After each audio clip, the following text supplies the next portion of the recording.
Hey, Johnny Roberts, how is your week going, sir? It is going really good, man. Tigers are playing. Love baseball up here in Michigan, Mm, so that's exciting. Grandkids are doing great. We had two of them this winter. I forgot to mention that. that's awesome. Little baby John, which Nick and Courtney named after me and my dad, which is so cool. He was born in February, and then my other daughter and her husband Matt, who's a police officer, by the way, so we love Yeah, that. Very, very awesome. cool. They had their first one in March. His name is Nathaniel. So we have three grandsons now, because Theo's three. Okay, So yeah, it was an awesome winter. So that's good. um It's a good. excited. The weather's nice. You get outside with them. I mean, the little ones obviously can't do much except we hug them, kiss them, and love them. That's But right. it is so much fun. So this is a good time of year for It sure. is. Well, it won't be long before Grandpa Johnny's has three rough and tumble boys hanging around the swimming pool, running on that deck that we've been talking about. So, Oh, I it'll be a know. couple years, but won't that It be fun? It So, will be, and real quick on these grandkids, they do change your life. And everybody that most folks maybe listen to this, I already have grandkids, but all these years you're like, when you get grandkids, it's so different. yeah, And I was like, okay, that's cool or whatever. But it is totally different. It is yeah, it's so so cool. it's like my wife now, okay, we have a bounce house. We Yeah, have a little blow up water slide for a pool. We got this uh water spring pad for the backyard, that splash pad thing, the slip and right. slide, one of them Jeeps that you battery powered, the little kids can ride in, So every time my wife goes to like Sam's Club or wherever, she'll come home and she'll be like, I did a thing. That's right. Oh boy, because you can buy that stuff so reasonable now, it's like you can have your Mhm. own bounce house in your backyard for 150 bucks or whatever. Yeah, But isn't it I've crazy? got this time of year, it like cleans out all of our storage stuff because all that stuff's just packed for the winter. It takes up so much room. So, I love it. yeah. So the grandkid thing for the summer, it's crazy, but it's fun. Our kids It, never had any of this stuff, by the that's way. right. No, They that's didn't have great. they didn't have none of this stuff, you know what I mean? So So yeah, they had a little scooter we got from Sears that you had to, you know, push your foot on or whatever, but in a that's bike. right. But these guys are getting like Taj Mahal treatment over here. That's right. But that's the joy of it because you did well planning and planting those seeds for retirement years ago, and you understand the value of money and how to leverage things, and that's kind of what you help your clients do. And we talked a little bit about it in the last couple of episodes with RMDs and taxes and tax brackets and things, but um, one of the things that you talked about recently was the value of money. How sometimes $1 million isn't equal to $1 million. Unpack that concept because I don't know enough to articulate it, but I think it's a really important thing for people to hear again. So when we do our seminars and classes, one of the things we talk about are the three buckets, the three different kinds of money. So the first bucket, everybody has. It's their Social Security, earned income. It's taxable money, right? So it's coming in, it's taxed. The middle bucket is the tax deferred money. That's like your what we call traditional IRAs, 401ks, that kind of stuff. So haven't paid taxes on it, but everything in this bucket's taxable. Third bucket is like the tax-free money, things like Roth IRAs. Okay. So everybody has the first one. People that have saved and planned for retirement, generally, most folks have that second bucket. The third bucket is usually pretty empty for a lot of people. So the middle bucket is where I always use this terminology is that you have a business partner with that middle bucket, and the business partner is Uncle Sam, right? He's not got his hands in it yet. So Right. if you had, I'll use easy numbers. If you had $1 million in that middle bucket, and you called up your place or wherever and said, "Hey, go ahead and send me everything in my middle bucket," you're going to get about 630,000 of it because Uncle Sam's going to Wow. own 30 some odd percent of that money. So the $1 million is not really worth $1 million, right? It doesn't have the value of $1 million because it's all taxable.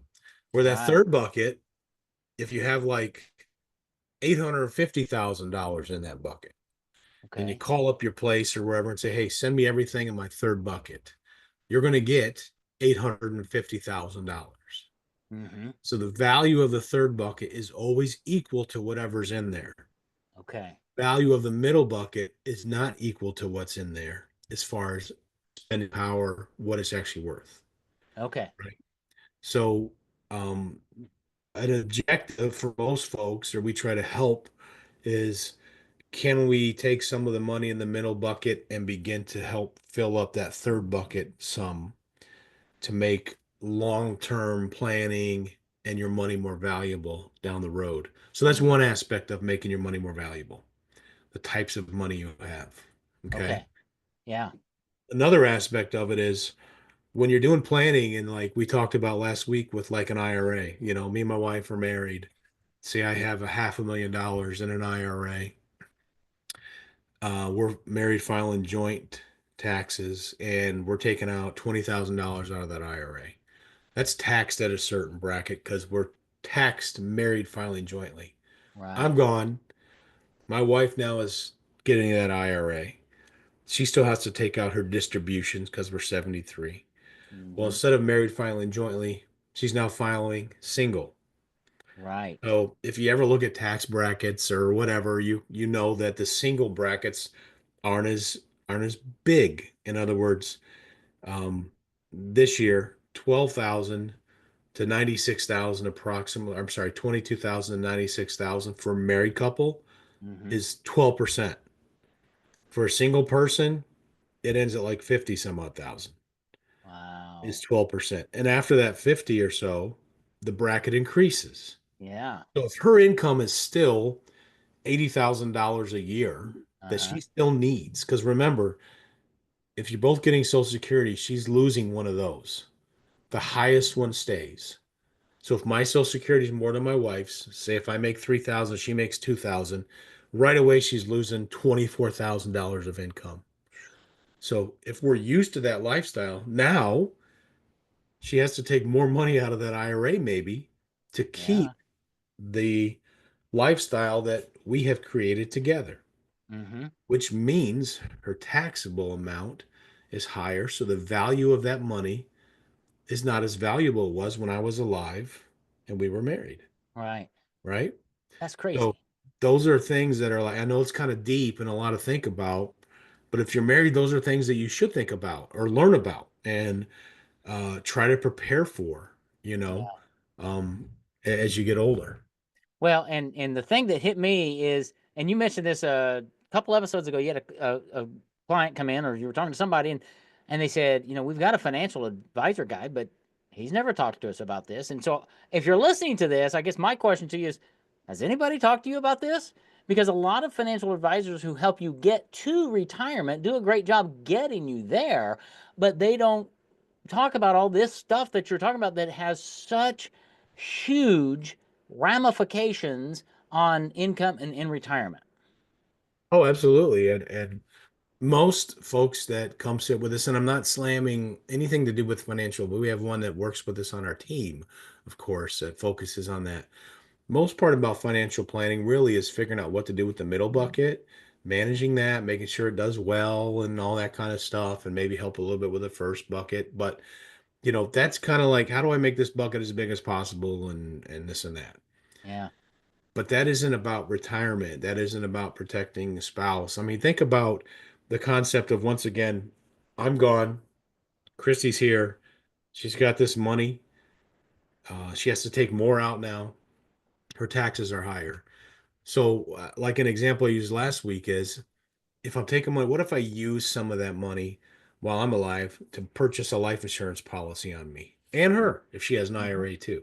Right. That way, when I die, she's going to get a lump sum of tax-free money that is going to help cover those new taxes on this IRA that's sitting over here.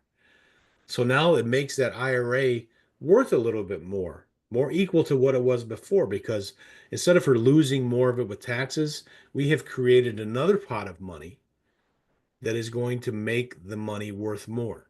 Yeah. So people are like, we sit with people all the time, honestly, that are in their late 60s or whatever, and they're like, I don't need life insurance. I got all this money in a retirement account. But if you really think about it and you're planning, uh, life insurance just doesn't need to go to the funeral home to be buried. Right. Use it as tools for other things. And life insurance is one of the few things that says, if it says the policy's for $50,000, you will get $50,000 because it's Right. tax free. On the same other end of that, it may cost you $3,000 a year, but that money becomes more valuable right away because it's a life insurance policy. Right. So, and how do we know these things? It's because people that are wealthy do this stuff. Right. Okay. It's crazy. People that are wealthy use life insurance so much more than the regular person. And maybe we don't have all the money wealthy people do, but if we can afford $1,000 a year in premium, 2,000, Right. some of the RMD Start money, somewhere. man, planning that in there, it makes us have a tax-free asset that can help with not only death benefit, but protecting the value of the money when we're gone with IRAs, providing options for help with assisted living type situations. So many things you can do with it. That's And this right. really isn't about life insurance, but it's about making this episode isn't necessarily about life insurance, but it's about making money more valuable. Right. And the whole picture of things, that's just one simple example Yeah. that we can try to help people take a look at that most people don't even think about, to be honest with you, Well, I know, and that's why I want to keep talking about this in different episodes, because people just, I think they look at their statements that they get from financial companies and organizations and go, "Oh, we're doing so well." And the reality is they may be, but Taxman Max has got his hand out and he's going to help you do less well. And there are ways, there are methods and strategies, Johnny, that you have available to go, yes, you're going to have to pay some taxes on that money, but let's try to start doing these other things so that you can preserve and leverage and get your dollars to be as close to a dollar as you can, because there are some other things that somebody can do. And if you could take $3,000 or $6,000 and put it in an account and then gain 60 or $70,000, that's crazy. That's leverage, but it's not right for everybody. And that's why conversations are so important.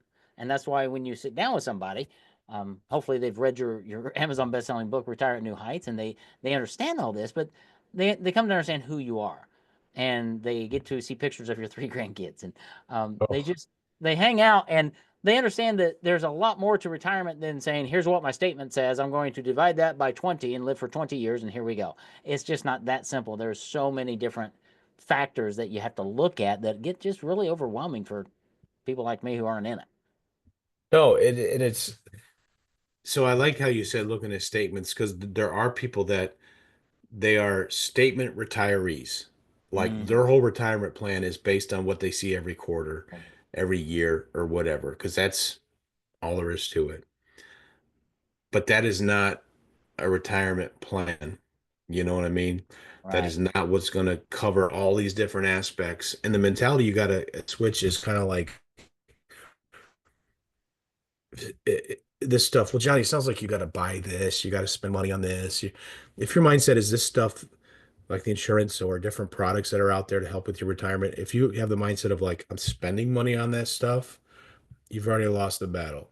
It's not about, you can't look at this stuff as a bill. You look at it as a tool and an asset and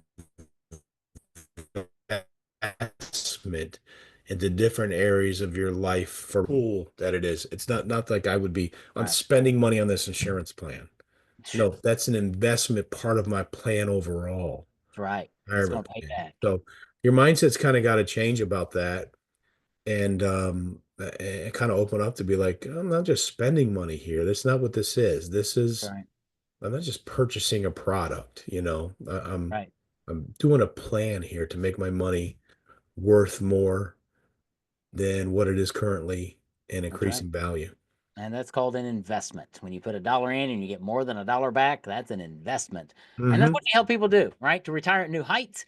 And let me encourage people just to reach out to that website, to reach out to Johnnie, have a conversation, and start to understand how all this plays together and how you can bring somebody alongside of you, the entire team that Johnnie has there to work with you to help you retire at new heights. Johnnie, And if you're watching this on YouTube, like and subscribe, spread the word, let people know about the podcast.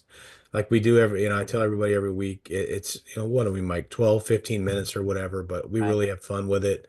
And hopefully, put some seeds out there in people's minds about what they possibly can do. So spread the absolutely. word. Yeah, spread the word, tell your friends, because everybody needs to understand this, because we all want to retire, and we want to retire at new heights. So yeah, like, subscribe, Absolutely. spread the word, send this, and we'll talk to you on the next episode, buddy. Thank you.